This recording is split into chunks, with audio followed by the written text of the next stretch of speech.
è un decreto folle, è contro l'Italia, è contro il mercato, contro lo sviluppo del Paese. Forza Italia dichiara guerra al decreto dignità, il primo provvedimento economico del governo Conte. Una bocciatura netta, quella scandita a Padova dal partito al gran completo, che in Veneto vivrà un primo momento con l'allestimento di gazebi sabato mattina nelle principali città della regione. Artigiani, commercianti, piccoli, medi, grandi imprenditori, lavoratori, liberi professionisti che hanno votato Lega, cosa diranno adesso?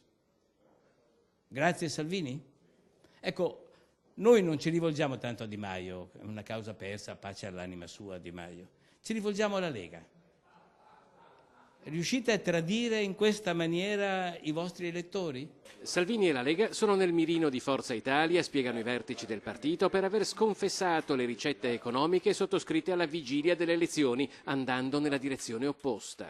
Un decreto come questo, che purtroppo al di là delle stime dell'INPS creerà disoccupazione, creerà nuovi contratti in nero, questo è evidente, lo ammettono tutti. Secondo Brunetta il governo Conte cadrà da solo, schiacciato dal peso delle proprie contraddizioni e dall'incapacità di alcuni suoi membri non appena gli effetti delle sue ricette economiche inizieranno a farsi sentire, ma l'ultima frecciata è sempre riservata a Matteo Salvini, che alla vigilia delle ultime elezioni voleva portare Berlusconi dal notaio per sottoscrivere un patto antinciucio. Berlusconi disse no, basta la parola tra gentiluomini, e forse sarebbe stato meglio andare dal notaio, perché ci sarebbe stato non solo un divieto di fare inciuci a sinistra, ma di fare inciuci anche col Movimento 5 Stelle, come di fatto è avvenuto. Magari fossimo andati dal notaio. Ci rivolgiamo alla Lega, a Matteo Renzi, a Matteo Salvini.